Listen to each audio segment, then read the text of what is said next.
Momentum, c'est une loi. Message Le intemporel et momentum, qui changera lorsque les quelque vies. chose est en mouvement. C'est le momentum.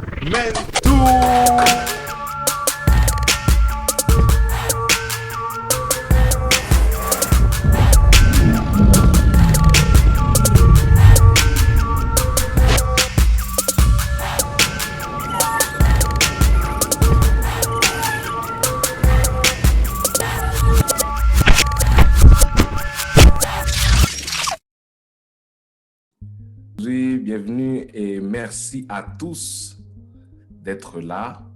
Mon nom c'est Hugues Jonas, membre du groupe Momentum. Le groupe est formé de Sem, Prince, Andrew, Jimmy et le pasteur Steve qui nous supporte dans ce projet, dans cette mission.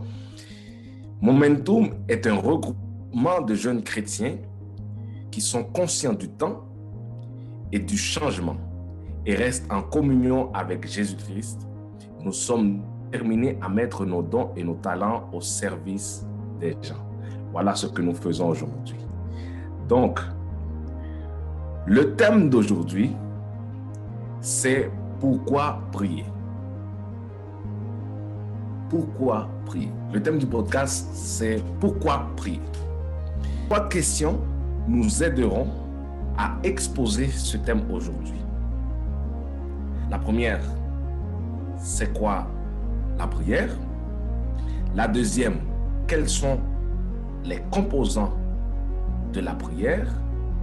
La troisième, comment obtenir la réponse à une prière? Jacques 5, verset 17 dit: Élie était un homme de la même nature que nous. Il pria avec instance pour qu'il ne plût point, et il ne tomba point de pluie sur la terre pendant 3 ans et 6 mois. On va commencer. Pourquoi prier? Il faut savoir c'est quoi la prière. L'étymologie du mot prier provient du latin precaria. Prière vient de l'ancien français qui est proie, qui veut dire demande, selon le site cnrtl.fr. Larousse nous donne la définition de prière comme un acte rituel par lequel on s'adresse à une divinité ou à ses intercesseurs. Ensemble de formules en général codifiées par laquelle on adresse à Dieu nos demandes. Voilà, ou exemple, un livre de prière. Selon world/chance.com, la prière est la respiration de l'âme. Le dictionnaire théologique biblique de la Bible second 21 nous dit que la prière sont des paroles adressées à Dieu par l'homme dans diverses circonstances. Je me suis permis de regrouper toutes ces définitions-là et d'en faire une. Un peu complexe, mais on va la simplifier. La prière est l'action de respirer par un ensemble de formules codifiées, permettant ainsi d'extérioriser l'expression de nos corps, soit par des soupirs, des paroles ou même des larmes envers un être divin. Je répète. La prière est l'action de respirer par un ensemble de formules codifiées, permettant ainsi d'extérioriser l'expression de notre corps par des soupirs, des paroles et même des larmes envers un être divin. Ça semble compliqué comme définition, mais on va faire simple. La prière est la communication de notre corps, de notre âme et de notre esprit avec Dieu. Il y a plusieurs mots en hébreu qui veulent dire prière. Selon l'Ancien Testament, nous avons palal qui veut dire intervenir, s'interposer, prier dans Genèse 20, 17. Nous avons le mot na qui veut dire exhorter, en mettant l'accent sur le présent. Voir Genèse 18, verset 3. Et aussi, nous avons le tefila, qui veut dire intercession, soit supplication, qui figure dans 1 Roi 8, verset 28. En grec, le Nouveau Testament, prier, c'est Prohuhamai. voir 1 Thessaloniciens 5, verset 17. Un verset assez connu qui dit « Priez sans cesse ». Voilà pour ce qui est de c'est quoi la prière. Nous avons compris, c'est la communication de notre corps, de notre âme et de notre esprit envers Dieu. Maintenant, passons à quels sont les composants de la prière. Toute communication prend un émetteur et un récepteur. Et un message. C'est la base. Lorsqu'il s'agit de la prière, il y a une entité inférieure qui fait une requête à une entité supérieure. Nous pouvons voir à travers la Bible que certains composants sont nécessaires pour que cette communication s'établisse. Le premier composant, c'est la foi. Quand vous envoyez un message à quelqu'un, il est indispensable de savoir que l'autre personne est à l'autre bout, qu'elle recevra le message et qu'elle répondra. La foi, c'est le même mécanisme, sauf qu'on rajoute la certitude d'avoir connecté avec Dieu et qu'on a reçu ce qu'on a demandé. Hébreux 11, 1 nous dit « Or, la foi est une ferme assurance des choses qu'on espère, la démonstration de celles qu'on ne voit pas. » Raison pour laquelle la foi est indispensable pour la prière. Jacques 5, verset 15 nous dit « La prière de la foi. » La prière de la foi. La prière de la foi sauvera le malade. Et le Seigneur le relèvera. Et s'il a commis des péchés, il lui sera pardonné.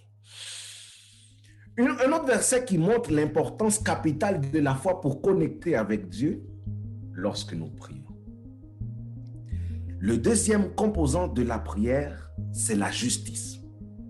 Jacques 5, verset 16 dit « La prière fervente du juste est d'une grande efficacité. » 1 Pierre 3, verset 12. « Car les yeux du Seigneur sont sur le juste et ses oreilles sont attentives à leurs prières. Mais la face du Seigneur est contre ceux qui font le mal. » De la Bible qui indique qu'il faut être droit devant Dieu, qu'il faut être juste devant Dieu pour qu'il accepte nos prières. Le troisième composant, c'est la vérité.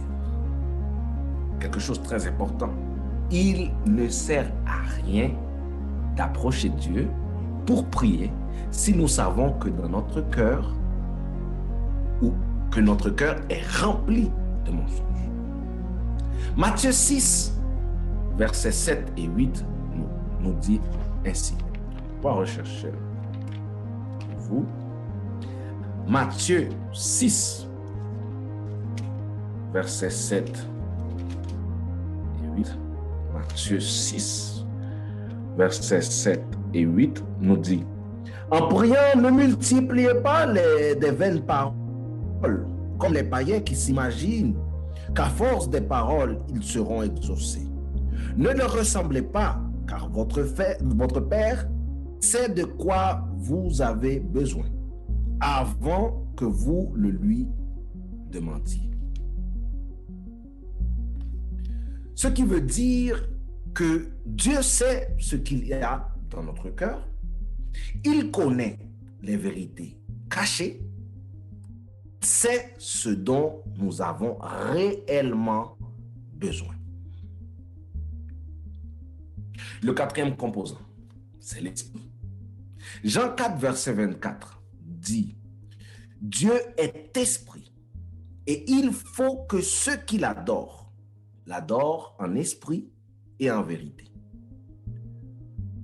Ce verset qui regroupe ces deux derniers composants, la prière est la forme d'adorer Dieu. La prière étant la communication avec Dieu. Nous devons réaliser la réalité de l'esprit pour que notre prière soit effective. Le cinquième composant et le plus important, c'est le nom de Jésus. Jésus-Christ étant l'autorité, nous avons parlé de ça dans l'ancien sur terre, nous a très clairement dit qu'il était le chemin, la vérité et la vie. Nous comprenons que pour envoyer un message, ça prend bien un canal ou une voie. Jésus est l'intermédiaire entre nous et Dieu, le Père, par le moyen du Saint-Esprit. Jean 14, verset 13 dit ainsi, « Et tout ce que vous demanderez en mon nom, je le ferai, afin que le Père soit glorifié dans le Fils. » Celui-ci est l'élément clé de la prière pour les chrétiens. Il y a d'autres composants de la prière, bien sûr, comme la pureté, l'endroit où nous prions, très important, et même le nombre de répétitions. Dans la religion hébraïque, il y a 3 prières, le Shadarit, le Mincha et le Ma'arif, le matin, l'après-midi et le soir. Les musulmans pratiquants prient, font la salate 5 fois par jour. Nous, les chrétiens, il nous est conseillé de prier sans cesse. 1 Thessaloniciens 5, verset 17. En ouvrant une parenthèse, il existe plusieurs sortes de prières. Les supplications, les requêtes, l'action de grâce, reconnaissance, la louange, l'adoration. Et on peut faire aussi même des prières d'imprécation. Psaume 69, 23, 29 et Apocalypse 6, verset 10. Fermons la parenthèse.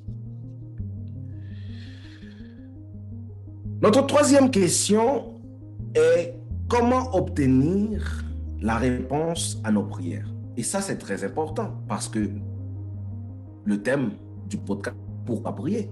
Nous avons vu c'est quoi la prière. Nous avons vu quels sont quelques composants clés de la prière. Maintenant, nous voulons savoir quand nous prions, pourquoi nous n'avons pas de réponse.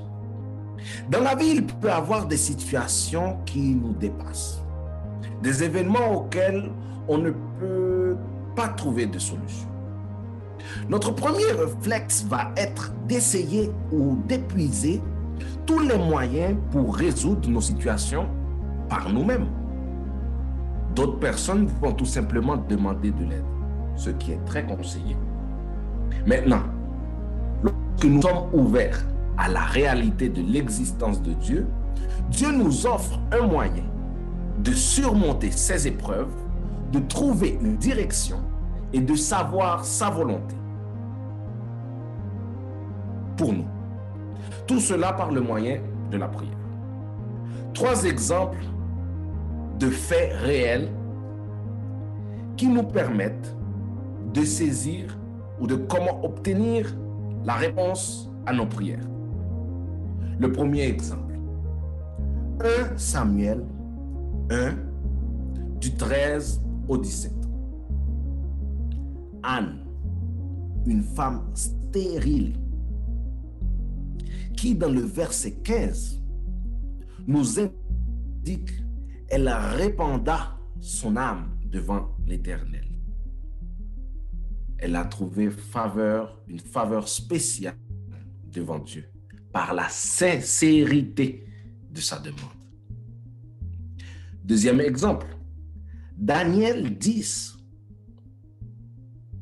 du verset 12 au verset 14. J'aime bien cette histoire. Daniel ayant reçu une vision qui l'a troublé, il a jeûné pendant 21 jours, étant le jeûne une clé pour débloquer des situations complexes. C'est très recommandé.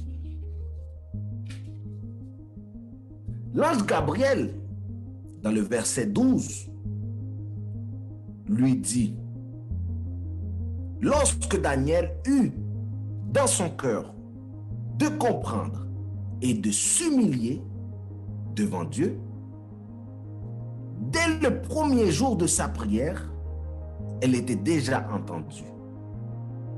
Cependant, il y a eu une résistance, ce qui ouvre le débat de la guerre spirituelle lorsque nous prions. C'est pour ça que la prière est une âme très puissante. Maintenant, le troisième exemple, c'est Jésus, le Fils de Dieu, vivant. Jésus vivait une vie de prière. Il était constamment en couple. Raison pour laquelle Dieu exauçait toutes ses demandes. De plus, il nous a laissé un exemple parfait de comment communiquer avec Dieu. Dans Matthieu 6, du 9 au 13. Une prière communément appelée le Notre Père. Donc, pourquoi prier? Nous avons la réponse. Quelques faits particuliers de la prière. La première prière se retrouve dans Genèse 4, verset 26. C'est la première fois que l'homme a fait l'action d'appeler l'Éternel.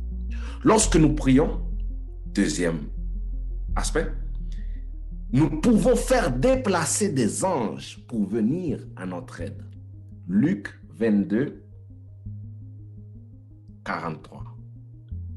Troisième aspect, des faits particuliers de prière. Jésus, en agonie, il pria jusqu'à ce que du sang coulât de son front, car il savait qu'est-ce qui s'en venait. Mais le Seigneur est venu le réconforter.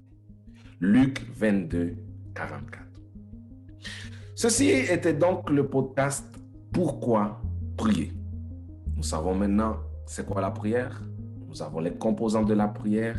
Et n'oublions pas que ça prend de la sincérité du cœur pour que le Seigneur écoute et il exauce notre prière. Que Dieu vous bénisse abondamment. Ceci était Momentum. Merci d'avoir été avec nous. Momentum, c'est une loi. Le message est temporel. Le momentum, et qui changera lorsque de vie. quelque chose est en Ceci, mouvement. c'est le Momentum.